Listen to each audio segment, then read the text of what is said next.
Good afternoon. I would request the delegates to kindly take your seats, please. So, to start the first session after lunch,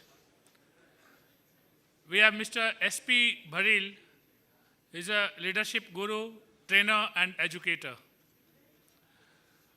S.P. Bharil is a success icon for many Indians. He was born in a middle-class family in Vidisha, MP, and was brought up in Jaipur, Rajasthan. His parents are very religious and renowned personalities. They hold very high values of spirituality and preach across the country. Being the single child of his parents, Mr. Bharil was highly influenced by the glory of blissful thoughts they preached. They consider all his achievements as blessings from the Almighty. He is a leading motivational Indian speaker, inspiring, motivating, and transforming the lives of many people. He is an educator, business consultant, and a successful entrepreneur. With his personality development trainings, workshops, and seminars, he inspires and encourages people, making them to realize their true potential to fulfill their dreams. He has positively revolutionized the lives of his million followers. He helps his audience to unwrap the gift they have inside themselves. Mr. Bharil is also the author of one of the national bestsellers, 18 Chapters. He has been awarded with Indira Gandhi Priyadarshini Award in 2006 for his social works for the benefit of the people in India. By creating awareness and promoting the significance of hope and spiritual approach, he is constantly helping the people to transform their dreams to reality. Mr. Bharil is also named as Mr. Excitement Speaker by his audience. So ladies and gentlemen, please welcome Mr. S.P. Bharil on the dais, please.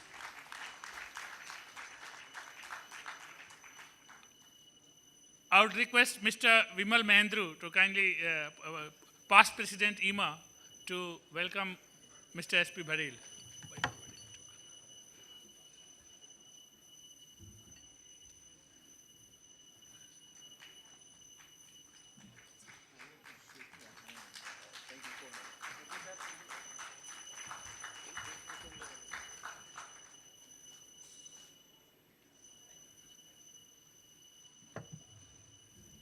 So, over to you, Mr. Bharil. You fine? Yeah. Okay.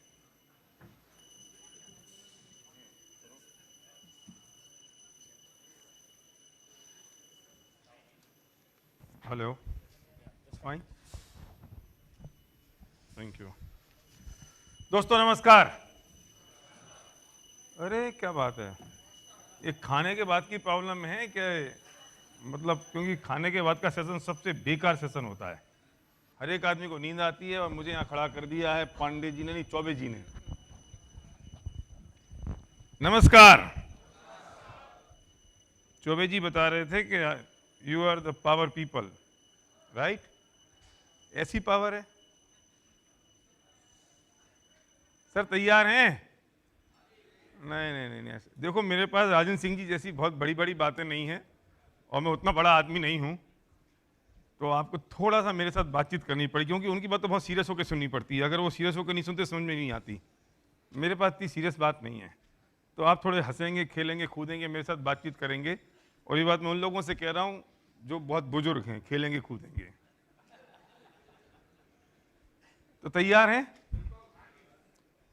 मुझे नहीं. देखो जी मेरे पास 1 घंटा है, मैं या तो 1 घंटे में आपको तैयार कर लूँ या अपनी बात कह लूँ. तो उतार दूँ इसको? परमिशन लेनी पड़ती है सर, क्योंकि बुके मुके नहीं मिलता इसके बिना. तो मतलब तैयारी ये है कि 1 घंटे में या तो आपको मैं तैयार कर लूँ या 1 घंटे में मैं जो बात कहना चाहता हूँ वो कह लूँ. क्योंकि एक बार लोग गए, वो बाबा है ना लेटेस्ट, राम रहीम नहीं, राम रहीम के पहले वाले वो पेठा वाले, रामफल नहीं. सबको सब पता है बाबाओं के नाम, सबको याद आ रहे हैं बाबाओं के नाम. हम लोग बाबाओं को मानते नहीं है, फिर भी बाबाओं के नाम सबको पता है. थोड़ा साउंड इंक्रीज करिए प्लीज. निर्मल बाबा याद आया ना? लोग गए निर्मल बाबा के पास और उनसे पूछा, बाबा जरा सक्सेस का मंत्र बताओ, पीसफुल लाइफ कैसे जिए, उसके बारे में मुझे आपसे सुनना है. तो बाबा बोले, आपने कभी एसपी भाले का सेशन अटेंड किया? तो लोगों ने कहा किया. तो उन्होंने कहा उसमें ताली माली बजाई? बाबा नहीं बजाई, तो कृपा वहीं पटकी हुई है। तो अब आप देख लो सर, कृपा मेपा नाटक जाए आपके ऊपर कहीं, थोड़ी ताली माली बजाओगे तो मुझे अच्छा लगेगा आपसे बात करने में। 2:45 बजे हैं, 3:45 बजे मैं चला जाऊंगा क्योंकि 5:15 की मेरी फ्लाइट है। मैं सोच रहा था 2 दिन से कि मुझे इस सेशन में क्या बात करनी है। जब मुझे पता चला आप लोगों के बारे में तो मैंने टॉपिक चेंज कर दिया। पहले मैं सोच रहा था मैं बात करूं पावर ऑफ ड्रीम के बारे में, जो मेरा यूट्यूब पे बहुत पॉपुलर वीडियो है, आप देख सकते हो। फिर मैंने कहा आपसे क्या पावर ऑफ ड्रीम की बात करूं, आप तो वैसे ड्रीमर लोग हैं, अगर आप ड्रीमर नहीं होते तो यहां तक नहीं पहुंचते। लेकिन फिर भी आपको ये समझना जरूरी है पावर ऑफ ड्रीम क्या है, ड्रीम की डेफिनेशन क्या है, वो मैं यहाँ नहीं बताऊंगा अभी, लेकिन आप यूट्यूब पे जाके देख सकते हैं, एसपी हॉरर सर्च करेंगे आपको मिलेगा। आज मैं जिस टॉपिक पे बात कर रहा हूँ वो बहुत एक्साइटिंग टॉपिक है और मेरे लिए भी बहुत जबरदस्त, मैं उससे मोटिवेट हो जाता हूँ उस टॉपिक से। और जब जब मैं उसके बारे में बात करता हूँ तब तब मुझे ही लगता है कि यार ये मतलब बात तो बहुत गजब की है। और मुझे पता है कि जब मैं इस सेशन को करके जाऊंगा तो आप में कुछ चेंज तो जरूर आएगा, कुछ। और क्या चेंज आया वो आप मुझे बता नहीं पाओगे क्योंकि मैं फिर मिल नहीं पाऊंगा, चला जाऊंगा ना सर, फ्लाइट इसलिए। तो फेसबुक पे मिलेंगे, व्हाट्सएप पे मिलेंगे, वेबसाइट पे मिलेंगे। पॉइंट ये है कि what is the difference between fact and problem. Fact का मतलब क्या है, फैक्ट की डेफिनेशन क्या है, फैक्ट का माने क्या? फैक्ट माने जो हो चुका, what is happened is fact. जो घट चुका वो फैक्ट है ना, ठीक है ना सर? तो दुनिया चल कहां रही है, हम जी कहां रहे हैं? अगर मैं पास्ट टेंस की बात करूं और मैं प्रेजेंट टेंस की बात करूं और मैं फ्यूचर की बात करूं, तो मैंने आपसे बोला नंबर 1, जो मैंने 1 बोल के एंड किया, इसमें तो वो नंबर 1 पास्ट टेंस में चला गया, मतलब वो हो चुका, घट चुका। दुनिया में जो भी हो रहा है, इट्स हैपेंड। और हम उलझे किस में हैं? पास्ट में ही। हम उलझे उस हैपेंड में ही। हम परेशान हो रहे हैं हैपेंड में, हम दुखी हैं हैपेंड में। और उसका टाइम कितना है सर? प्रेजेंट टेंस का टाइम कितना है? चलो बताओ सर। ऐसा कई लोगों को देख के तो मुझे इच्छा हो रही, मैं अंकल बोलूं उनको। बोलूं क्या? हाँ बोलूं? नहीं बोलूं? सबसे बुजुर्ग सज्जन कह रहे हैं मत बोलो।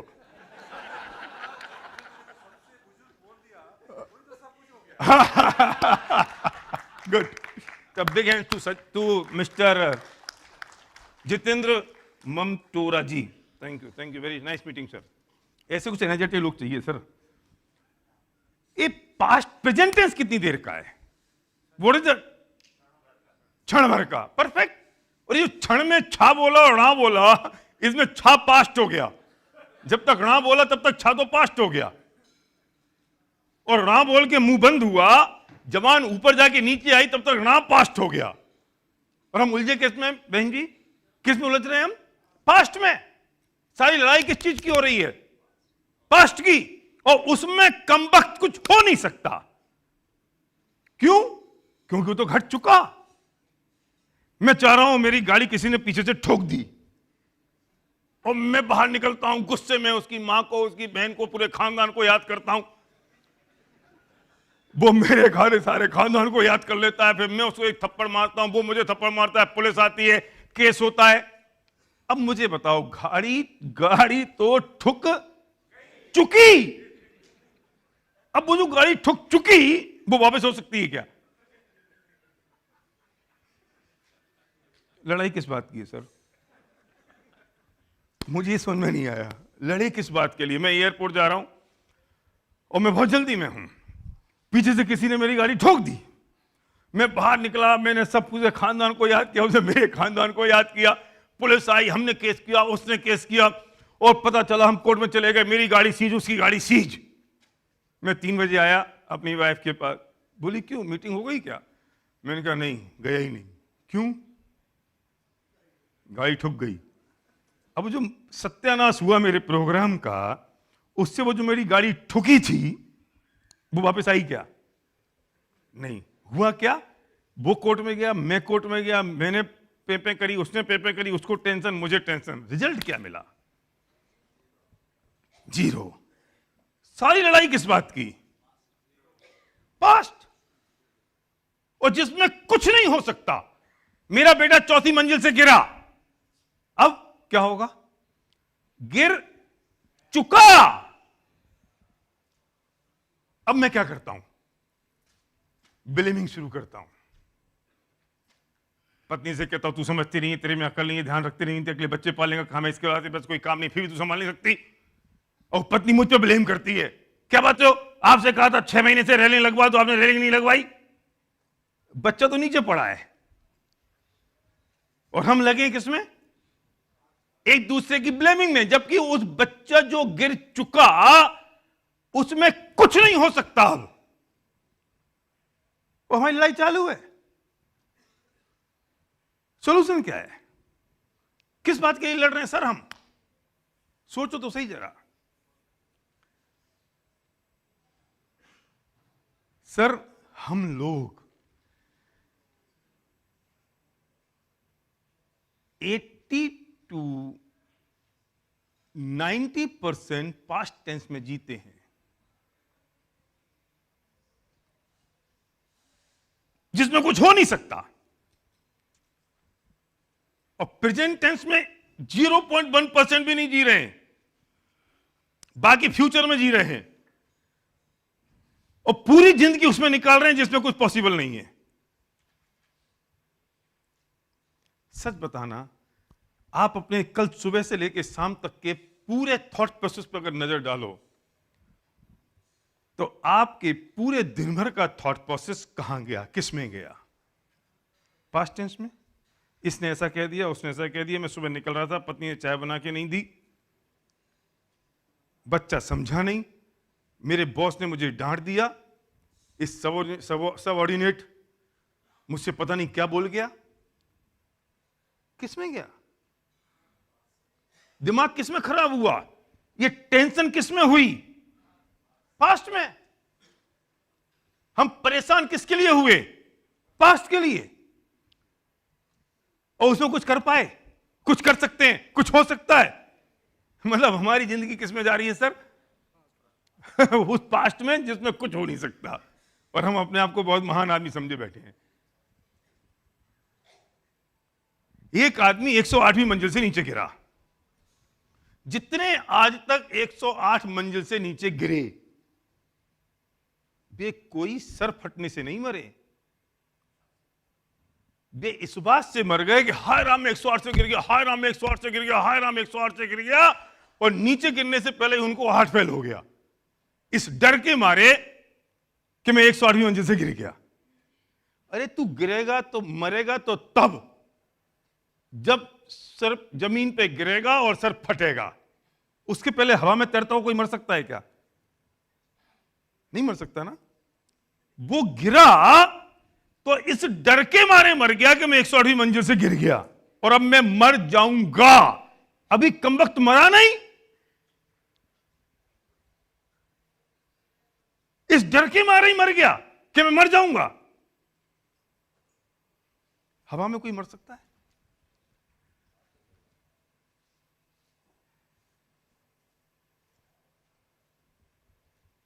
ये रिकॉर्ड्स ये बताते हैं, सांप के काटने से आज तक कोई मरा नहीं, क्योंकि 1% सांपों में सिर्फ जहर होता है, 99% सांपों में जहर ही नहीं होता।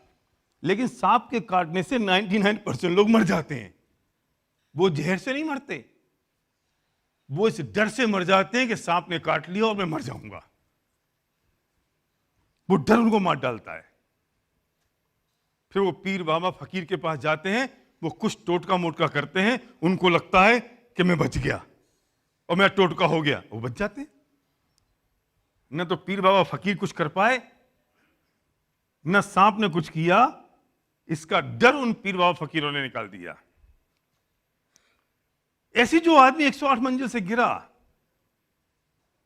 वो सिर्फ इस डर के कारण मर गया कि अब मैं नीचे गिरूंगा और मैं मर जाऊंगा। कैसा हो सकता है कि हम प्रेजेंट टेंस में जी जाएं? कैसा हो सकता है कि वो आदमी वर्तमान में जी ले? तो सोचो, जब वो 108वीं मंजिल से गिरा, तो जब वो पहुंचा 105वीं मंजिल पे और किसी ने खिड़की में से मुंह निकाल के पूछा, भाई कैसे हो? वो कहता है, आई एम एंजॉयिंग। नहीं हो सकता। ये लाइफ टाइम अचीवमेंट अवार्ड जैसी फीलिंग है। कौन हवा में तैर सकता है सर बताओ? अभी मरा नहीं है वो, मरेगा तो अगले 5 क्षण के बाद। उसे 5 सेकंड बोल लो, कुछ भी बोलो, 5 सेकंड बाद मरेगा ना। तो अभी ऊपर से गिरा और 5 सेकंड बाद मरेगा, बीच के जो 4 सेकंड है वो उसके एंजॉयमेंट के हैं कि नहीं? वो जो एंजॉयमेंट है वो उसे जिंदगी में दोबारा मिलने वाला नहीं है सर? पैराशूट मिल जाए तो आप लोग कुछ बना दो और उसको दे दो तो अच्छी बात है। एंजॉयमेंट दूसरे को थोड़ी पता लगाना है, खुद को करना है। मतलब कोई कपिल शर्मा थोड़ी है वो कि दूसरों को हंसाता रहे। वो खुद के एंजॉयमेंट की बात है। मरेगा तो वही मरेगा, अपन थोड़ी मरेंगे। नहीं, सही बात है। वो अगर कोई 100वीं मंजिल से नीचे निकल के उससे पूछे, भाई अब कैसा है तू, तो वो कह सकता ना, मैं एंजॉयिंग। क्या पता नीचे भाई साहब जैसा कोई आदमी नेट लेके खड़ा हो और वो बच जाए। लेकिन 99.9% लोग बचते क्यों नहीं है? वो तो हवा में ही मर गए, इस डर के मारे कि मैं मर जाऊंगा। और सिर्फ फटने से नहीं मरे सर, वो हार्ट फेल से मर गए। मतलब जो चीज एंजॉयमेंट की हो सकती थी उसे हमने मौत का कारण बना दिया।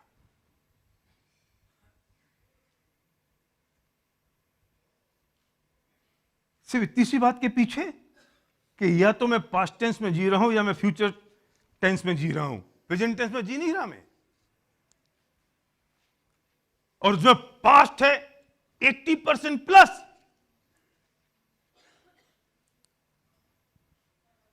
पूरे दुखी होने का कारण क्या है? सिर्फ पास्ट टेंस।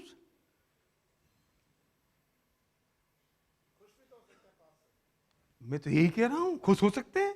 गाड़ी ठुक गई, हाँ बिल्कुल, गाड़ी ठुकी और आप मुंह निकालो बाहर खिड़की में से और उसको बोलो मुस्कुराओ।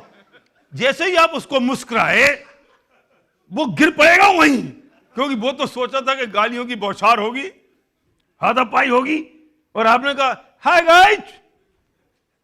वो सोच नहीं पाएगा क्या हुआ, क्योंकि गाड़ी तो ठुक चुकी। गाड़ी तो वापस आनी नहीं है। अब हाथ में क्या बचा है? मुस्कुराहट। तो मुस्कुरा लो। और वो आके बात कहेगा, नहीं नहीं भाई सब गलती हो गई, भाई सब गलती हो गई, मेरे से गलती हो गई, सॉरी सॉरी सॉरी। आपको इट्स ओके। अब जिंदगी कैसी है? मुझे फ्लाइट मिलेगी कि नहीं? मैं रिलैक्स रहूंगा कि नहीं? मैं फ्री हो गया कि नहीं? और अब वो कभी अब रास्ते में मिलेगा तो जिंदगी भर इस बात की दुआएं तो देगा ना कि भाई साहब मैंने गाड़ी ठोक दी और आपने मोहब्बत से बात करी। क्या पता वो अपनी लड़की का संबंध मेरे लड़के के लिए ले आए।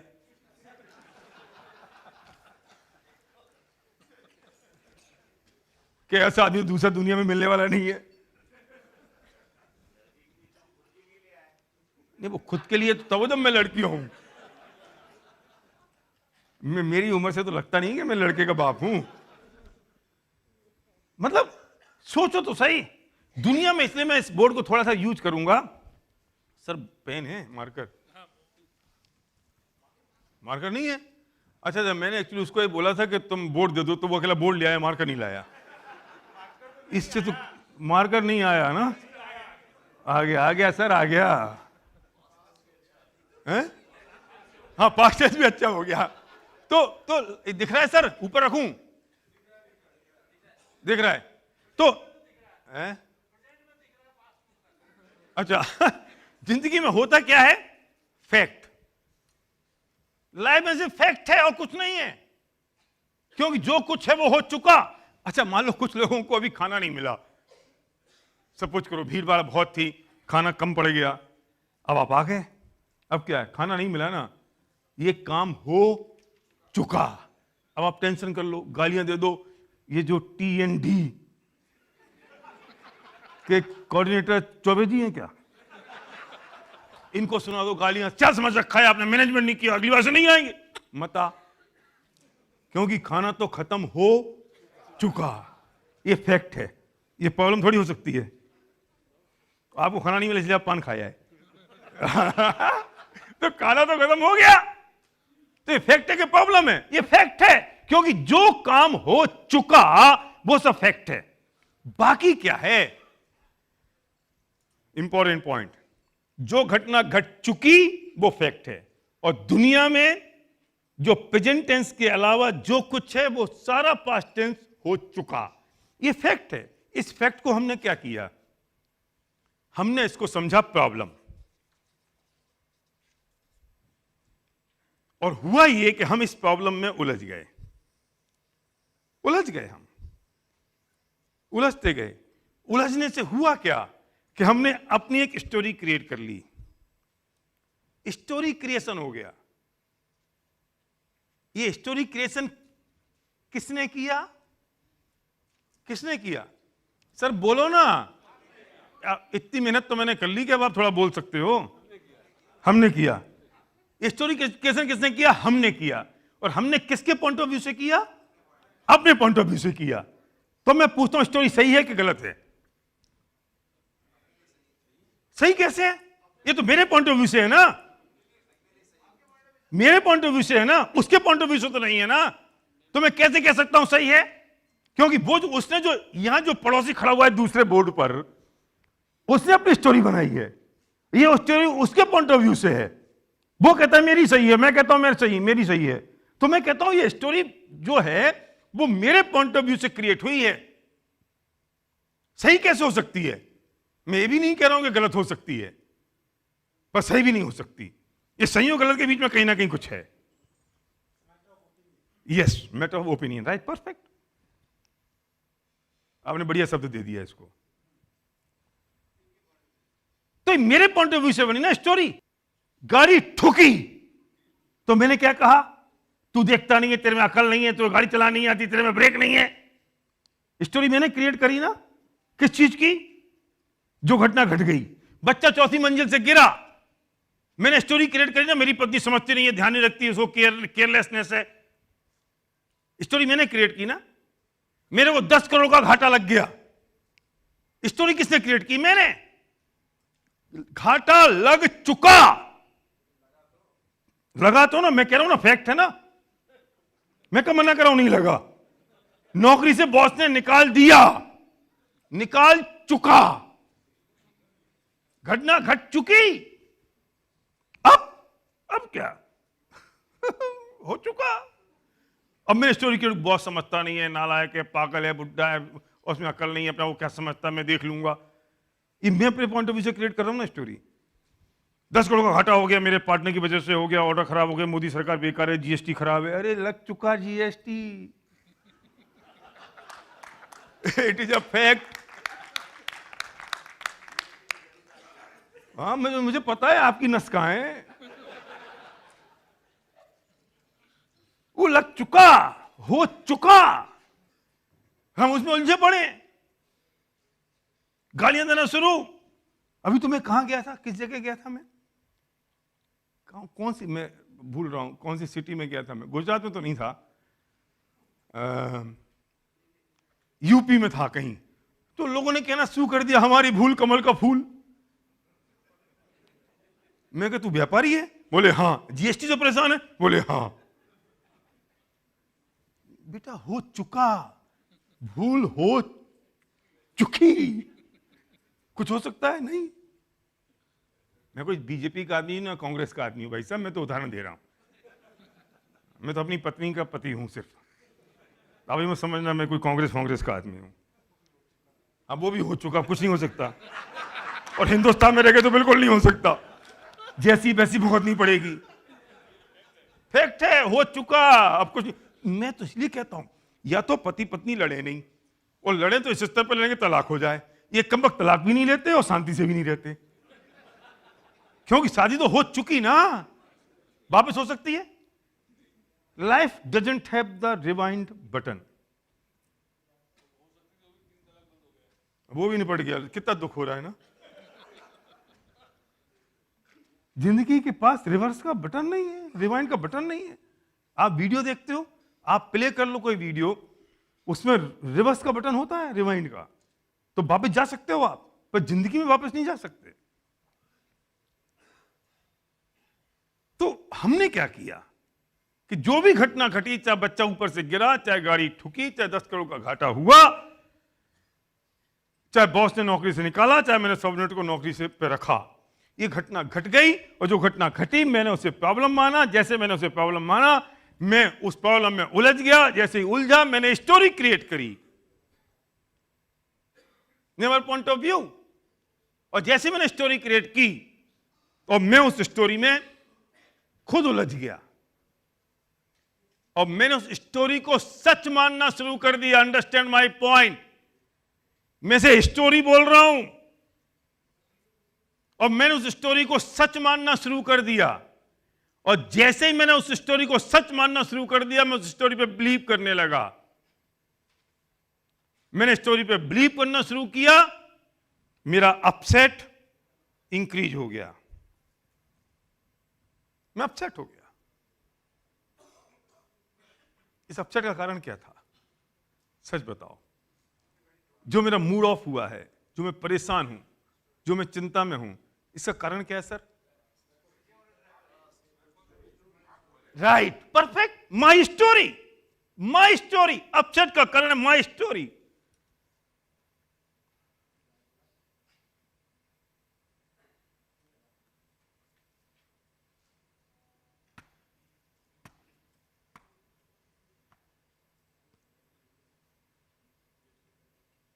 और हम सब मास्टर होते हैं ब्लेमिंग में। किधर के ब्लेम? वो लिखना बाकी है, सॉरी। तो जैसे ही हम अपसेट हुए हमने ब्लेमिंग शुरू कर दी। मास्टर एम ब्लेमिंग के। I am right, you are wrong. ये तो परफेक्ट बात है, पूरी सच बात है ये। I am right, you are wrong. हमने ब्लेम शुरू कर दिया। बच्चा गिरा, मैंने पत्नी पे ब्लेम कर दिया। नौकरी गई, मैंने बॉस पे ब्लेम कर दिया। गाड़ी ठुकी, मैंने पीछे वाले ब्लेम करना शुरू कर दिया। 10 करोड़ का घाटा हुआ, मैंने पार्टनर पे ब्लेम कर दिया, सरकार पे ब्लेम कर दिया, जीएसटी पे ब्लेम कर दिया।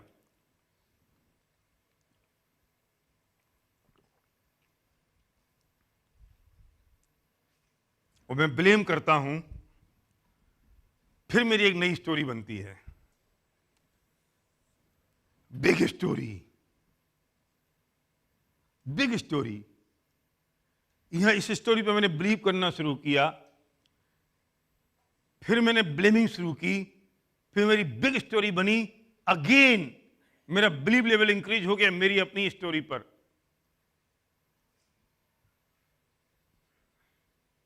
और this is big upset. Big upset.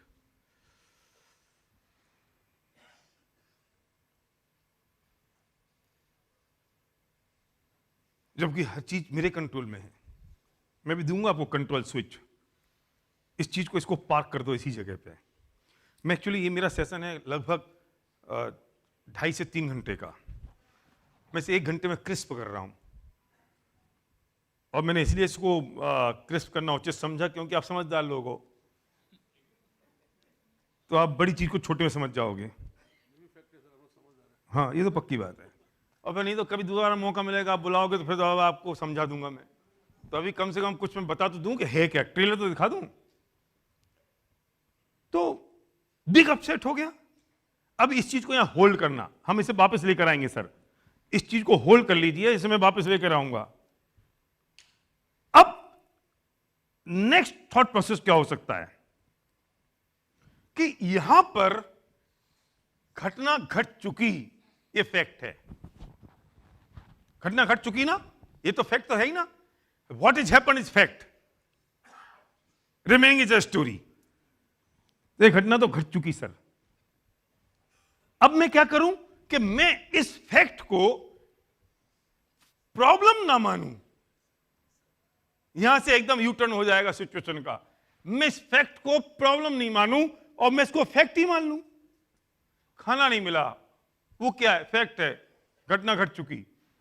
गाड़ी ठुक गई, ये क्या है? घट चुकी, हो चुका इज द फैक्ट। 10 करोड़ का घाटा लग गया, क्या हुआ? ये फैक्ट है, लग चुका। जो हो चुका वो तो फैक्ट है। तो जिंदगी में बचा क्या? लकीर क्यों पीट रहे हैं हम? जो चीज हो चुकी उसको मैं प्रॉब्लम नहीं मानूं और उसको मैं अगर फैक्ट मानूं तो क्या होगा? अगर मैंने उस फैक्ट को फैक्ट मान लिया तो ये वाला एरिया खत्म, मेरा उसमें उलझना खत्म, मेरा एंटीना बंद कि मैं ढूंढना शुरू करूं, स्टोरी बनाना शुरू करूं, फिनिश। ब्लेमिंग का एरिया खत्म, मेरी ब्लेमिंग का एरिया खत्म हो गया। जब ब्लेमिंग का एरिया खत्म हो गया तो नई स्टोरी बनना खत्म। जब नई स्टोरी बनना खत्म हो गया, अगेन बिग स्टोरी बिलीव उन झूठी बातों पे खत्म। तो क्या होगा? जब मैंने उस फैक्ट को फैक्ट माना तो मेरा माइंड, ये जो दिमाग है ना सर, इस दिमाग को कुछ चाहिए। या तो तुम इसे प्रॉब्लम दे दो तो ये प्रॉब्लम को सर्च आउट करता रहेगा, और अगर आपने इसका दिमाग इसकी जो डायरेक्शन है इसकी प्रॉब्लम से हटा के फैक्ट पे ही रख दिया तो एक काम तो करेगा। तो ये तुरंत ढूंढेगा व्हाट इज द सॉल्यूशन। खाना खत्म हो गया, सॉल्यूशन क्या है? अरे यार रेस्टोरेंट में चल, खुद खा लेते हैं। गाड़ी ठुक गई, व्हाट इज द सॉल्यूशन? उससे हाथ मिला, गाड़ी छोड़, टैक्सी पकड़, एयरपोर्ट जा, गाड़ी ड्राइवर ले जाएगा, गैरेज में ठीक हो जाएगी। बच्चा 4थी मंजिल से गिर गया, ये फैक्ट है। सॉल्यूशन क्या है? उठाओ यार इसको अस्पताल लेके चलो इमरजेंसी में। 10 करोड़ घाटा लग गया, व्हाट इज द सॉल्यूशन? घाटा लग चुका, सॉल्यूशन इज नया बिजनेस शुरू करते हैं, नया वेंचर शुरू करते हैं। इसे कुछ चाहिए। अगर इस ब्रेन को आपने उलझा दिया उस प्रॉब्लम में तो प्रॉब्लम को बड़ा कर देगा, और अगर तुमने प्रॉब्लम का शटर डाउन कर दिया दोस्त तो उसको बंद करके सॉल्यूशन की तरफ चला जाएगा और उसका कोई ना कोई सॉल्यूशन ढूंढ के लेके आ जाएगा आपके पास। दो काम एक साथ नहीं हो सकते कि ये ब्रेन उस प्रॉब्लम में उलझ जाए, अपनी स्टोरी क्रिएट करता रहे और ये ब्रेन सॉल्यूशन भी ढूंढ लाए। जब आप पता नहीं कितनी बड़ी बड़ी कॉर्पोरेट मीटिंग में बैठते होंगे और बहुत सारी प्रॉब्लम्स आती हैं तो आप टेबल ठोक के बोलते होंगे यार ठीक है सॉल्यूशन बताओ। आइदर वन, या तो प्रॉब्लम होगी या सॉल्यूशन होगा। पर मेरा क्वेश्चन ये है कि वो जो व्यक्ति आपके पास प्रॉब्लम लेके आया है वो प्रॉब्लम लेके आया क्यों? वो सॉल्यूशन लेके क्यों नहीं आया? सर ये प्रॉब्लम थी, उसका सॉल्यूशन ये रहा। क्योंकि उसे भी मजा आ रहा है उस प्रॉब्लम में जीने में, उसे भी मजा आ रहा है नई स्टोरी बनाने में, उसे भी मजा आ रहा है आपके सामने एक टेंशन पुटअप करने में। वो उसका सेटिस्फैक्शन लेवल है। अगर वो सॉल्यूशन लेके आ जाएगा तो उसका सेटिस्फैक्शन डाउन हो जाएगा। फिर आपको भी लगेगा तूने किया क्या। आपको भी तभी लगता है कि जब वो प्रॉब्लम बताओ इतनी बड़ी, फिर 3 दिन सब टेंशन में घूमते रहो और उसके बाद सॉल्यूशन आया, आहा अब सॉल्यूशन आया। हमारी आदत पड़ गई उस प्रॉब्लम में जीने की। हमारे मुंह से निकलने के बहुत टेंशन है, रुक जाओ। अरे काय की टेंशन है? जब तक हमें बोलते नहीं कि बहुत टेंशन है तो हमें लगता नहीं कि हम बड़े आदमी हो गए। हम मुस्कुराते भी ऐसे हैं जैसे मुंह सुकोड़ सुकोड़ के मुस्कुराएं। थोड़ा ज्यादा मुंह खोल दिया तो लोग कहेंगे ओ एडुकेट ही नहीं है तुम्हारे पास तो यार। हंसना भूल गए हम। हमारे माथे 3 सालें पढ़ना शुरू हो गई। वो तो भला हो बाबा रामदेव का, जिसने सुबह गार्डन लोगों से कहा हंसो, तो ये सब लोग सुबह गार्डन में हंसते हैं और फिर ऑफिस में आते हैं तो मुंह बना लेते हैं, क्योंकि मुंह बनाने से लगता है बड़ा आदमी है ये। हंसता रहेगा तो लगता है थोड़ा छोटा आदमी है। हमें मजा आने लगा प्रॉब्लम में जीने में। बाबा रामदेव भी गजब आदमी है ना, अपनी सांस से अपने को बेच के बड़ा आदमी बन गया। मतलब गजब। देखो मतलब मैं बुराई नहीं कर रहा हूं उनकी, मतलब आज तक मैं सोचता था सर कि यार कोई कंपनी चलानी है, कॉर्पोरेट चलाना है तो पीपीटी चाहिए, अंग्रेजी आनी चाहिए, सूट बूट टाई चाहिए, जूते चाहिए, फूं फां फीं चाहिए। एक बाबा लंगोटी लगा के अपनी सांसें पेट अंदर बाहर कर करू के 10,000 करोड़ का आदमी बन गया। हम सारे के सारे रह गए। मतलब मुझे समझ में नहीं आ रहा है 10,000 करोड़ का आदमी बनने के लिए चाहिए क्या। मैं तो रिसर्च कर करके परेशान हो गया। मतलब मैं उनको एडमायर कर रहा हूं, मतलब मैं उनकी बुराई नहीं कर रहा हूं, लेकिन अगर आप कभी उनका इंटरव्यू देखो, कभी उनकी स्टडी करो, तो क्या बोलते हैं, क्या कहते हैं, क्या सुनते हैं, उनको ही पता नहीं है शायद। और हम लोग तो एक एक शब्द नाप नाप के बोलते हैं, इसका मतलब ये, इसका मतलब ये, इसको बोल दिया तो कंप्यूटर को ये होगा, इसको बोल दिया तो। और समझदारी तो उस हद पे है बाबा रामदेव की कि सचिन, अमिताभ, हेमा मालिनी को भी ब्रांड एम्बेसडर बनने के पैसे नहीं दिए, बाबा खुद ही खड़ा हो गया, वो पैसे भी बचा लिए। मतलब गजब है। रियल है सर, वो फैक्ट है।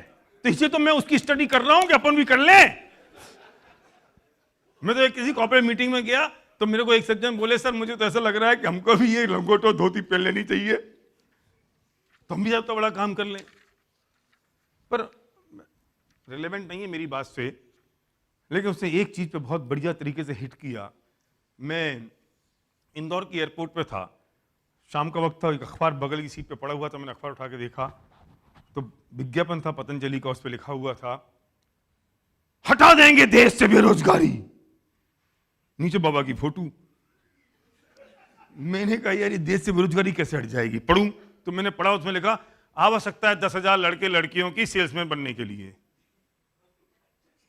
मैंने माथा ठोक लिया। हिंदुस्तान लीवर, पीएनजी जैसे लोग 50-50 हजार लोग रख लेते होंगे, पर उनने कभी ये थॉट प्रोसेस उनके पास नहीं आया कि हटा देंगे देश से बेरोजगारी। और बाबा ने सिर्फ इस सेंटेंस को यूटिलाइज कर लिया कि हटा देंगे देश से बेरोजगारी, स्वदेशी, हम तुम्हारे साथ हैं, देश की पैसा देश में चाहिए, और सारे टूथपेस्ट और तेल बेच दिया। तो again it is a fact, हो चुका। अब हम सिर्फ स्टडी कर सकते हैं, लेकिन कोई अगर आज से 5 साल पहले आके कहता कि ऐसा करने वाला, हम कहते पागल है, तू नहीं हो सकता, पॉसिबल ही नहीं है। लेकिन हो चुका, घट चुका द फैक्ट। और क्रांति ऐसे ही पैदा होती है। तो पॉइंट क्या है कि अगर आपने उस फैक्ट को फैक्ट समझा, तो आपका जो एंटीना है और आपका जो ट्रांसमिशन है ब्रेन का, ये कहां जाएगा, सॉल्यूशन की तरफ। तो व्हाट इज द सॉल्यूशन? और जैसे ही आपका सॉल्यूशन आएगा, और दुनिया में ये मुझे बताने की जरूरत नहीं कि हर प्रॉब्लम का सॉल्यूशन है, और जैसे ही ये सॉल्यूशन निकल रहा, तो क्या होगा, चीयरफुलनेस होगी और हम खुश हो जाएंगे। ये कितना लंबा जो प्रोसेस था, ये प्रोसेस खत्म हो गया, इतना लंबा प्रोसेस खत्म हो गया और हम चीयरफुलनेस में आ गए। मतलब बॉटम लाइन ये है कि दुनिया में जो हो चुका, जो घट रहा है, जो घट चुका, वो सिर्फ फैक्ट है, वो हैपेंड है, और हमने उसे समझ लिया अपनी प्रॉब्लम। हम प्रॉब्लम में उलझ गए, उलझते ही हमने एक स्टोरी क्रिएट की और हमने उस स्टोरी को बिलीव किया, it is my story, it is not a right story, it is not a wrong story, it is my story. और मैं उसमें उलझ गया, मैं अपसेट हो गया, big upset, big upset, big upset. और जब ये बहुत ऊंचाई तक चला जाता है तो लोग डिप्रेशन में चले जाते हैं। मेरे पास समय नहीं है, वरना मैं इसका प्रैक्टिकल सेशन करता हूं।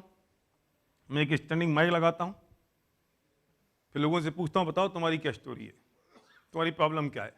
आप मानेंगे नहीं, ऐसे ऐसे लोग मेरे पास आए जब ये सेशन 3 घंटे का पूरा हुआ, तब कि वो लड़का बोलता है कि सर मैं जब मेरा जन्म हुआ तो मेरी माँ मर गई थी और मेरे बाप ने दूसरी शादी कर ली, और मुझे जब मैं 10 साल का हो तो मुझे पता चला कि मेरी सौतेली माँ है, और तब से, अब उससे शब्द बदल गए इस सेशन के बाद, तब से मैं इस स्टोरी में जी रहा हूं कि मेरी सौतेली माँ है और मुझसे प्यार नहीं करती। ये स्टोरी तो मैंने ही क्रिएट की थी। अब मुझे याद आ रहा है कि माँ ने ऐसा कुछ किया ही नहीं जिससे मैं भरोसा कर सकूं कि उससे मुझे प्यार नहीं करती वो।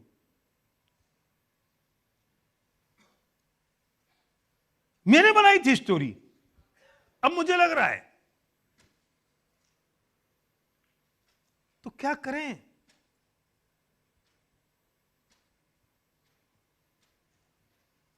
कितनी स्टोरियों में हम जी रहे हैं भाई साहब।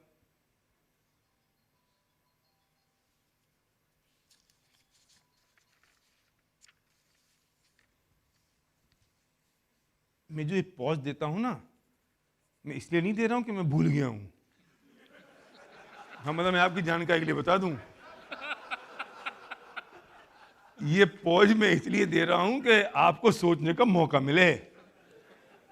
वरना मैं बोलता हूं, आप सोचोगे कैसे? सोचोगे नहीं तो फिर वो आपके अंदर उतरेगी नहीं बात। मतलब कुछ लोग ये सोच रहे होंगे, अच्छा हाँ भूल गए, उनको उसमें मजा आ रहा होगा।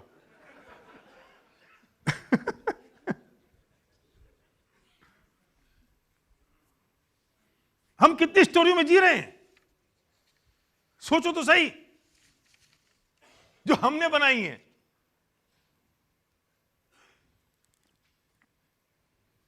सच बताऊं, मैं जब यहां आया ना तो वो मुझे राजीव जी ने इनवाइट किया। मुझे वो जानते थे, राजीव जैन, राजीव शाह। अब वो तो चले गए, अर्जेंट काम से चले गए। मुझे आए यहाँ पे मिला दिया। पांडे जी कहाँ हैं? दिखते भी तो नहीं है, वो छोटे से है ना। हाँ, वो फैक्ट क्या मतलब, छोटे हैं वो फैक्ट है? हाँ, दोनों फैक्ट है, सही बात। तो पांडे जी को मुझे सौंप दिया उनने कि सर ये भारिल साहब रहे। और पांडे जी तो ठीक है सर, खाना खा लो, मिल लिए। फिर नवीन कहाँ है? नवीन थोड़ी देर बाद आके मिला, शुरू होने से पहले। अब मैं वहां खा रहा था, मेरे से ना अकेले खाने को होता नहीं है। अकेला कैसे ऊंट जैसे खाता रहूं मैं? मतलब 2-4 लोग साथ में खड़े हो, गप्पें करते रहो, बातें करते हो तो कुछ खाएं हैं? तो खाना हजम भी होता है। तो अब मैं तो अच्छा नहीं खाता तो मैं बोलता कैसे? फिर भी मैंने कहा चलो यार थोड़ा सा वो सैलेड खा लेते हैं, एक रसगुल्ला खा लेते हैं। और मैं खा रहा था तो मैं सोच रहा था ये लोग क्या सोच रहे होंगे, अकेला आदमी कैसे अकेले अकेले खाया जा रहा है। और मैं सच जानता हूं आप में से किसी आदमी ने ये सोचा नहीं होगा मेरे बारे में। मैं जानते ही नहीं थे आप। और मैं क्या जानता, सोच रहा था कि सब मुझे जानते हैं, और नहीं भी जानते हैं तो ये क्या सोच रहे होंगे कैसे अकेले कोने में अकेला खड़ा होकर खा रहा है। स्टोरी किसने बनाई? मैंने खुद ने। हाँ, तुम भी बनाते हो ऐसी। कितने शान से कोई बोला आपने? हाँ मैंने बनाई ना। तुम्हारी स्टोरी भी तो कुछ और होगी। तुमने जब 6 रोटी ली ना तो तुम सोचे थे कोई नहीं देख रहा, और सारे देख रहे थे। वो आपकी स्टोरी थी।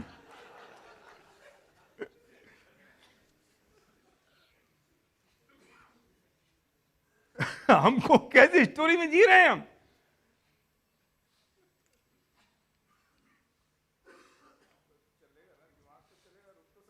हाँ, तो बनाएगा तो वो नहीं बनाए ना, और वैसी स्टोरी बनाए जो तुम्हें चीयरफुल करती है। मुद्दा ये है, राइट? हाँ, इस पे जरा ढंग से ताली बजा दो यार। जब मैंने बुक लिखी 18 चैप्टर्स, वो अमेजॉन पे अवेलेबल है, 18 चैप्टर्स। तो मैं उस बुक को लिख रहा था तो वो स्टोरी है। एक पहली बुक है जो सेल्फ हेल्प और फिक्शन है, सेल्फ हेल्प फिक्शन बुक है वो। तो मैं पूछता हूं आपसे, उसका हीरो है चेतन और राजा। जब मैं उस किताब को एंड कर रहा था तो मैं सोच रहा था कि राजा को मारूं, चेतन को मारूं, दोनों को मारूं, दोनों को जिंदा करूं, एक को सेलिब्रिटी बनाऊं। ये क्या है? मेरी बुक कौन स्टोरी बना रहा है? मैं। जो मेरे हाथ में होगी मैं वो बना लूंगा ना सर। मैं आपसे कहता हूं ये लाइफ किसकी? आपकी। इस लाइफ की स्टोरी किसके हाथ में? आपके हाथ में। कैसी स्टोरी बनानी है ये आप डिसाइड करो ना। और वो स्टोरी जो आपको चीयरफुल कर दे, वो स्टोरी जो आपको पीस ऑफ माइंड ला दे, वो स्टोरी जो आपको टॉप ऑफ द वर्ल्ड लेके चली जाए, वो स्टोरी जिसमें आप एकदम से रिलैक्स हो जाओ। ऐसी स्टोरी क्यों नहीं बना सकते हम? जब स्टोरी ही बनानी है और वो मेरे ही हाथ में है, तो मैं ऐसी स्टोरी क्यों नहीं बना सकता?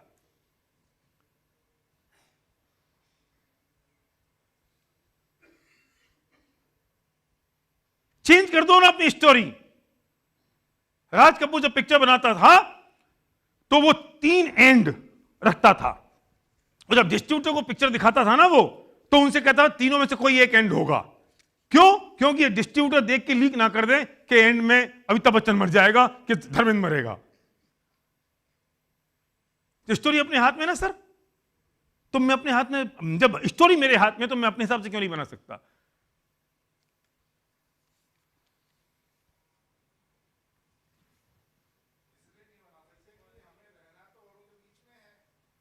और थोड़ी परेशान कर रहे हैं, परेशान तो हम अपने आप को खुद ही कर रहे हैं।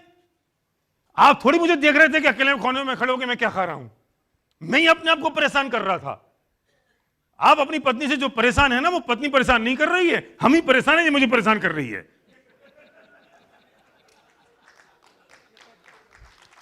यही फैक्ट है।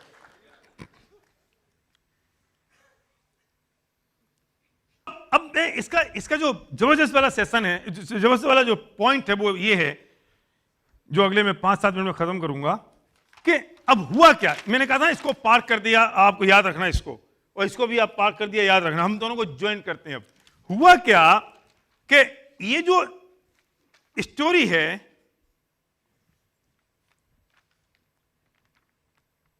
और जो फैक्ट है, इसे हम कह सकते हैं हैपेंड। स्टोरी और हैपेंड एक ही बात हो गई। तो मैंने इस स्टोरी को फैक्ट मान लिया, और उस फैक्ट को मैंने स्टोरी मान ली, और स्टोरी और फैक्ट के बीच में एक बड़ा जबरदस्त रिलेशनशिप मैंने बना दिया। हुआ क्या, जो स्टोरी मैंने बनाई थी उसे मैंने फैक्ट मान लिया, उसे मैंने सच मान लिया, उसे मैंने रियलिटी मान ली, ये ऐसा ही है। तो स्टोरी को मैंने फैक्ट मान लिया, जो फैक्ट था उसकी मैंने स्टोरी बना दी, और दोनों में इतना घना संबंध हो गया कि कुछ समय के बाद मुझे स्टोरी और फैक्ट में फर्क ही नजर नहीं आता, और जो मैंने स्टोरी बनाई थी मैं उसे सच मानने लगता हूं, और मजबूत हो जाती है, वो स्ट्रांग हो जाती है, क्योंकि मेरा बिलीव बढ़ता जा रहा है मेरी अपनी बनाई हुई स्टोरी पे।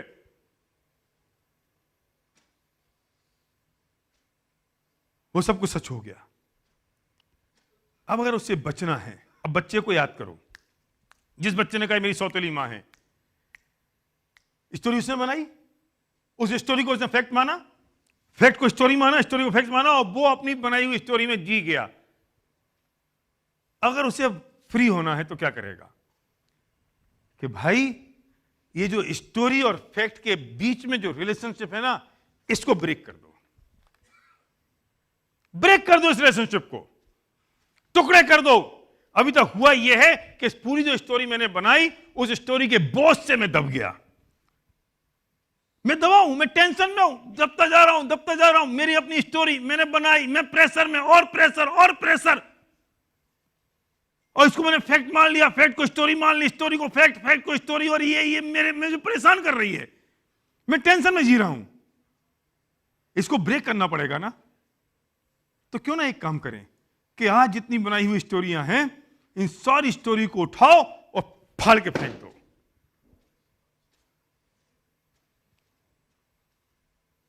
हटा दो इसको, जो मेरी अपनी बनाई हुई स्टोरी में आग लगा दो, तोड़ दो उसे। आप महसूस करोगे जैसे you are on the top of the world, आप संत हो गए, आप महात्मा हो गए। आपने वो सारे के सारे सेशन अटेंड कर लिए जो घंटों महीनों बैठ के मेडिटेशन में और संत और महात्माओं के साथ जाके आप कर सकते थे।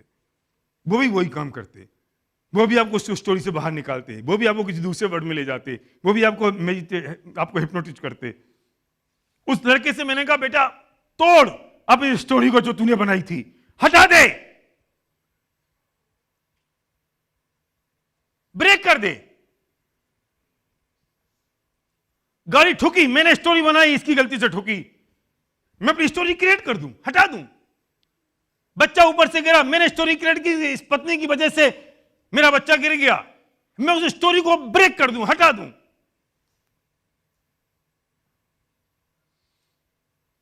दुनिया की कोई ताकत पैदा नहीं हो सकती जो मुझे दुखी कर दे, मुझे परेशान कर दे और मेरी चीयरफुलनेस को छीन ले। अगर मैं अपनी स्टोरी को और मेरे फैक्ट को सेपरेट कर दिया तो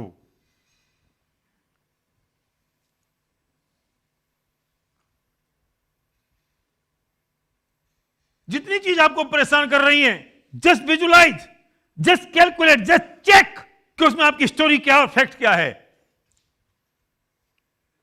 एक लेडी मेरे पास आई ऐसे सेशन के दौरान, वो बोलती है कि साहब मैंने तो एक ब्यूटी पार्लर खोला हुआ था। देखो जी, मैं आपके बीच में दूसरों की कहानी सुनाऊंगा और आपकी कहानी किसी और को सुनाऊंगा, आपको अभी कैसे सुना सकता हूं। वो बोलती है कि मैं ब्यूटी पार्लर थी, कॉर्पोरेट वर्ल्ड की कहानी नहीं सुनाऊंगा मैं यहां पे, पता नहीं किसी को चुप जाए, लिफाफा मिफाफा मुझे मिला नहीं है, पैसे मिले नहीं है, डर कुछ है नहीं मुझे। है? क्या सर? पांडे जी आ गए? अच्छा चलिए, थैंक यू। तो मुझे आपका डर तो कुछ है नहीं, चिंता कुछ है नहीं कि आप पैसे दोगे कि नहीं दोगे, क्योंकि वो तो मिलना ही नहीं है, फैक्ट है, इसलिए तो मैं निश्चिंत हूं मैं। तो वो आके बोली कि भैया मैंने ब्यूटी पार्लर खोला था और ब्यूटी पार्लर खोल के मोहल्ले, मुझे ये लगा कि मोहल्ले के लोग ये सोचने लग गए हैं कि मैंने कोई गलत काम का अड्डा शुरू कर दिया। ये बात 10 साल पुरानी है और वो लेडी 10 साल से इस टेंशन में घूम रही है कि लोग मुझे गलत समझ रहे हैं। मैंने कहा एक बार बता, तुझे आज तक किसी ने कहा? बोले कहा नहीं। फिर मुझे पता है सब सोचते हैं। मैं बहुत हाइपोथेटिकल रियल एग्जांपल दे रहा हूं, आप लोग उस कैटेगरी में नहीं हो, लेकिन उससे बच्चे भी नहीं हो, आपकी थोड़ी हायर कैटेगरी की होगी बातें। अब वो मैं इतनी जल्दी आपकी बातें आपको बोलूंगा नहीं, क्योंकि उसके लिए 2-3 घंटे की रिलेशनशिप चाहिए कम से कम। आप मुझे पहचानो, मैं आपको पहचानूं, फिर मैं आपकी किसी दुखती रग पे हाथ रखूं। पांडे जी है ना, चौबे जी, सॉरी, ये पता नहीं मुझे जब से मैंने इनको देखा मुझे पांडे जी क्यों दिख रहे हैं। चौबे जी, भाई स्टोरी किसकी है बताओ? ये मेरी स्टोरी पे बेचारा चौबे जी है, मैं चौबे जी को पांडे जी समझ रहा हूं। स्टोरी क्रिएट किसने की? मैंने, पर वो फैक्ट नहीं है। तो हमारे साथ भी कहीं ना कहीं वो स्टोरी हमने क्रिएट कर रखी है और वो स्टोरी हमने बना रखी है, जोड़ रखी है। उस स्टोरी को मैंने फैक्ट मान लिया और फैक्ट मान के मैं अपनी जिंदगी को खराब कर रहा हूं, बर्बाद कर रहा हूं, दुखी हो रहा हूं। एक काम करो, मुझे पता भी आप नहीं करोगे,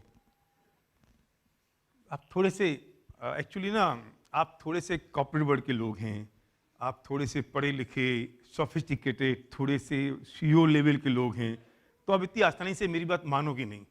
और आपने मेरी बात मान ली तो आपको चिंता होगी बगल में जो आदमी बैठा हुआ है कंप्यूटर कंपनी का, ये क्या सोचेगा, तो वो भी आप फिर भी नहीं करोगे। बेडरूम में कर लेना, तब ना कोई देख रहा होगा, फिर मेरी बात याद आएगी। लेकिन छोटे बेचारे लोग होते हैं, थोड़े से छोटे वाले, वो मान जाते हैं मेरी बात। और आप भी मान जाओगे जब मैं 2-3 घंटे बोलता ना, तो चौथे घंटे में आप वही करते जो मैं चाहता। उसके लिए समय चाहिए, थोड़ा सा वो मिट्टी को नरम करना, नरम करके भी शेप में लाना, थोड़ा टाइम चाहिए। एक काम करना, जब आपको नाइट स्टे यहां पर है क्या? यहां है, कुछ लोगों का है, कुछ लोगों का नहीं है। आपका कहीं भी नाइट स्टे हो, अपने रूम में जाना और याद करना कि कौन सी चीज है जो आपको परेशान कर रही है, कौन सी चीज है जिसने आपको दुखी कर रखा पिछले 1 साल से, 2 साल से, 5 साल से। कुछ भी हो, चाहे फैमिली की हो, चाहे बिजनेस की हो, चाहे प्रोफेशन की हो, चाहे जॉब की हो, चाहे बच्चों से रिलेटेड हो, कुछ भी, एनीथिंग, उसे इस फॉर्मूले पर फिगर आउट करना, वो फैक्ट है या प्रॉब्लम, वो आपकी स्टोरी क्रिएटेड है या वो रियलिटी है, और उसको कागज पे लिखना मेरे दोस्त, और कागज पे लिख के उस स्टोरी को लिखना 1 पेज में। डर लगेगा लिखने में, तकलीफ होगी, because it is a self analysis sheet. अभी लिख भी नहीं पाओगे, क्योंकि हम किस में जी रहे हैं? Looking good. भाई साहब लिखेंगे, सोचेंगे ये क्या सोचेंगे मेरे बारे में, और ये लिखेंगे, सोचेंगे ये क्या लिखेंगे मेरे बारे में। तो ऐसे टेढ़े टेढ़े करके लिखोगे, टेढ़े करके लिखोगे तो ये सोचेंगे अच्छा मेरे छिपा रहा है, तो लोगों को अपनी स्टोरी लिखने में मजा नहीं आता है, दूसरे की पढ़ने में ज्यादा मजा आता है कि इसने क्या लिखा। लिखना, रात को जाके एक पेज में अपनी कहानी, अपनी स्टोरी लिखना दोस्त, अब हंसी आएगी आपको, यार मैं किस में जी रहा था। और उस स्टोरी के, उस कागज के टुकड़े करना, 4, 8, 16, 32, 64, इससे ज्यादा नहीं कर पाओगे। और उन टुकड़ों को छोड़ना मत, डस्टबिन में मत डालना, क्योंकि वो स्टोरी है जो आपने खत्म कर दी। वो स्टोरी वो आपने, वो कहां गई? वो चेयर उठा दी किसी ने। यही तो प्रॉब्लम है, हम उसे फेंकना भी नहीं चाहते, समेट के रख लेना चाहते हैं, वापस समेट के रख दी किसी ने। तो मैं चाहता हूं कि उसको डस्टबिन में मत डालना। अगर डस्टबिन में डालोगे ना तो फिर तुम उसे समेट लाओगे अपने साथ, कोई और ले जाएगा तुम्हारी स्टोरी। उसको जाना टॉयलेट में, और टॉयलेट में जाके उसे डालना, और फिर अपने पेट को हल्का करना, क्योंकि उसे वजन पड़ना चाहिए, और फिर उसको फ्लश आउट करना। अब किसी का बाप भी वो लाके वापस आपके माथे में डाल नहीं पाएगा। Thank you very much, back to host, thank you. हाँ, yes. Since we have time, we can take 3-4 questions. So if you have any question, you can.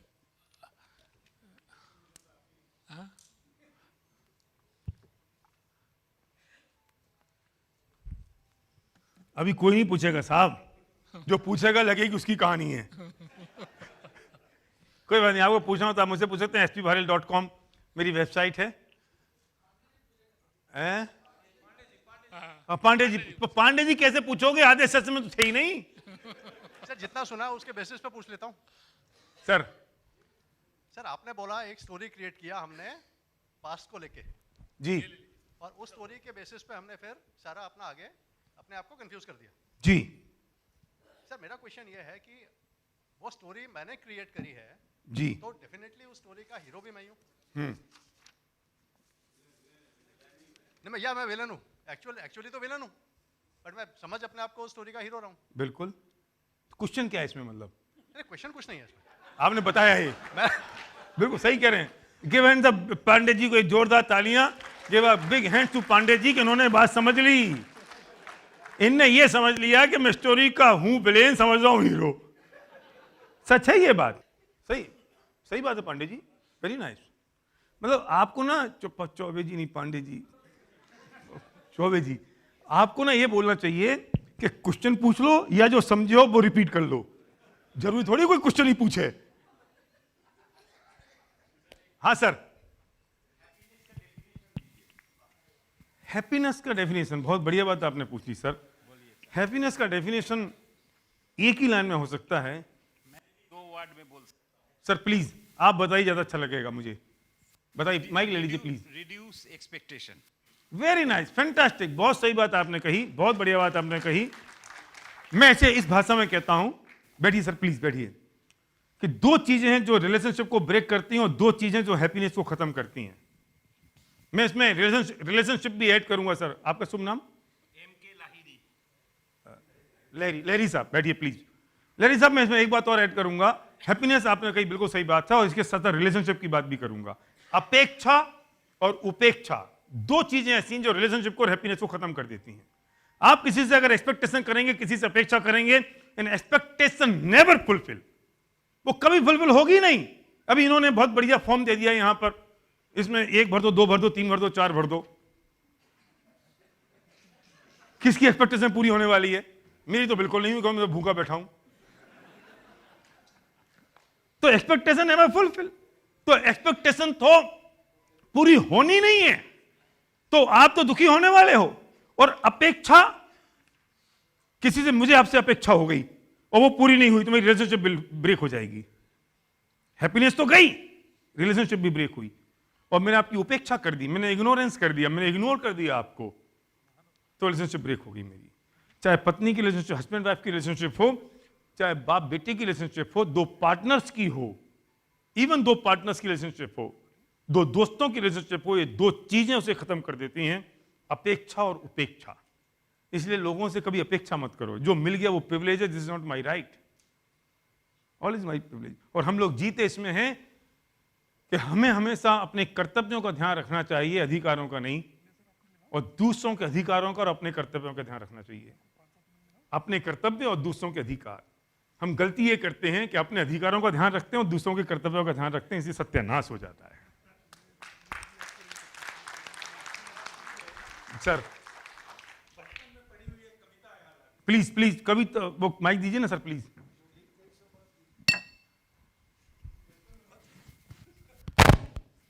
बताइए सर। बचपन याद आ गया। बोले रात यूं कहने लगा मुझसे गगन का चांद, आदमी भी क्या अनोखा जीव होता है, उलझने अपनी बना के आप ही फंसता, वाह। फिर चैन से जागता न सोता है। वाह वाह, वेरी नाइस, बहुत बढ़िया बहुत बढ़िया। किसी कविता सर ये? नहीं, बहुत बढ़िया बहुत बढ़िया। सुमित्रानंदन पंत है सर। सुमित्रानंद पंत, हाँ ये भी फैक्ट है। So thank you very much sir. Mic दे दीजिए सर। Any more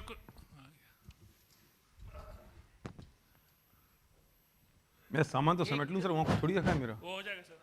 एक चीज मैं नहीं, भी वो सामान नहीं, इसमें ऐड मेरे- करूंगा सर। फोन। मैं जब क्लास 6th में था जी। तो अभिलाषा एक कवि का, मतलब अभिलाषा जो था वो टॉपिक था, राइट। तो उसमें मैंने एक सेंटेंस बनाया था दैट टाइम, और I still remember that particular sentence of अभिलाषा, दैट इज अभिलाषा शब्द के माध्यम से कवि ने मानव को भौतिक सभ्यता की चकाचौंध से उठकर यथार्थ शांति हेतु प्रयत्नशील रहने की प्रेरणा दी है। वेरी नाइस, बहुत बढ़िया सर, वेरी नाइस, बहुत बढ़िया। देखो सर, 1 घंटे के सेशन में लोगों के अंदर का कवि, अंदर का बचपन, अंदर की भावनाएं जाग गई। मैं सच कहता हूं, हम लोग ना कॉन्क्रीट वर्ल्ड में जीते हैं। कभी आपको अगर प्रकृति के साथ रहने का मौका मिले, कभी आप जंगल में चले जाओ, कभी रिसोर्ट में जाते हैं फैमिली के साथ, तो एकदम अपने आप को चेंज महसूस करते हैं। ऐसे ही हम लोग एक कॉर्पोरेट मीटिंग्स, कॉर्पोरेट वर्ल्ड, मैं भी उसमें ही शामिल हूँ, मैं अपना बिजनेस में मैं काम करता रहता हूँ, लेकिन कई बार जब हम इस तरह की चीज़ों में, इंस्पिरेशनल चीज़ें यूट्यूब पे सुनते हैं, पढ़ते हैं, लिखते हैं, कुछ ना कुछ बुक्स पढ़ते हैं, तो हमारे अंदर एक नई इंस्पिरेशन आती है, नई पावर आती है, नई फायर आती है। वो चेंज करते रहना हमारे लिए बहुत इंपॉर्टेंट है। तो आपने जैसे थोड़ा सा हमने माहौल चेंज किया, थोड़ा माहौल चेंज हुआ तो आपको भी अच्छा लग रहा है, और आपके अंदर की चीज़ें निकल के आ गई बाहर, तो इसकी प्रैक्टिस करते रहिए, और ये कभी ना कभी करते रहिए खुद अपने आप के लिए, अपने आप के साथ। मेरी जरूरत नहीं है आपको। एक लास्ट क्वेश्चन है सर गुड इवनिंग। बेसिकली क्या है कि जो आपने टॉपिक बताया, उधर उधर। हाँ इधर, हाँ सर। जैसे कि दिल्ली में ट्रैफिक बहुत ज़्यादा है, जी। ट्रैफिक बहुत ज़्यादा होता है तो डिफरेंट लोग डिफरेंट तरीके से बिहेव करते हैं। कोई बोलता है कि यार ये तो ट्रैफिक दिल्ली का कुछ हो नहीं सकता, दिल्ली रहने की जगह नहीं है। कोई बोलता है यार चलो व्हाट्सएप पे कुछ चैट कर लेते हैं। कोई बोलता है एक बढ़िया जो है कोई गज़ल सुनते हैं। तो बेसिकली सिचुएशन क्या है, हैप्पीनेस रखना है तो आप सिचुएशन के हिसाब से आप रिएक्ट कैसे करते हो, आपका क्या रिएक्शन कंट्रोल्ड है? अगर कंट्रोल रिएक्शन है तो आपका हैप्पीनेस आ जाएगा। प्रॉब्ली आपने जो बताया उसमें कहीं कहीं रिएक्शन का भी परफेक्ट, बिल्कुल सही कह रहे हैं, बिल्कुल सही कह रहे हैं, गुड, वेरी नाइस।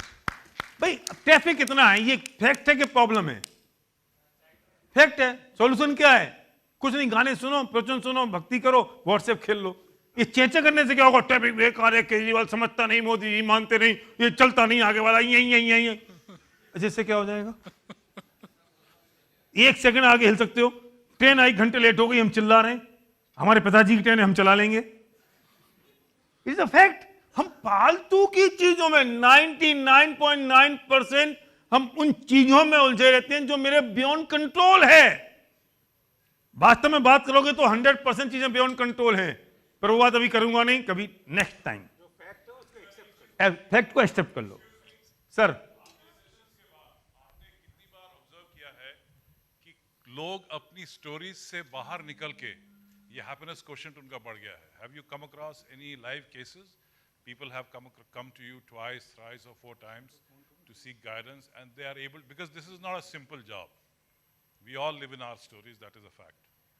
तो क्या ऐसे केसेस हैं? सर which you बहुत know सारे of? केसेस हैं, Okay. मतलब एक नहीं, मैंने आपको 2-3 तो बताए हैं। इसकी प्रैक्टिस करनी पड़ती है, और इसके साथ साथ एक चीज पे और काम करना पड़ता है जिसका नाम है mind power.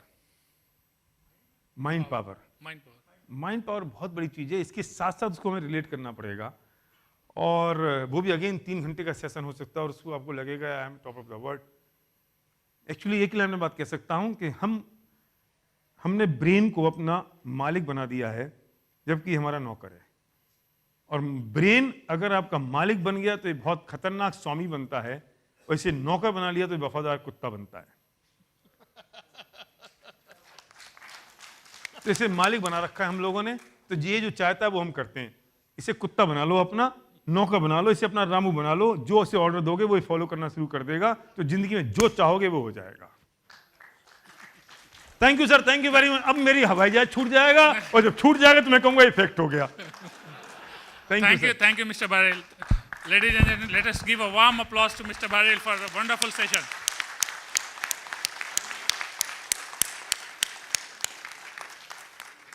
Sir, kindly come on the dais, please, for a second.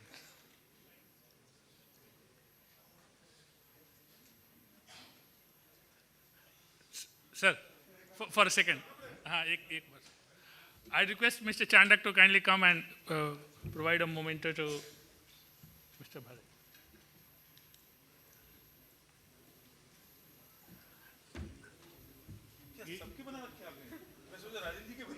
ये सर हो चुकी है। थैंक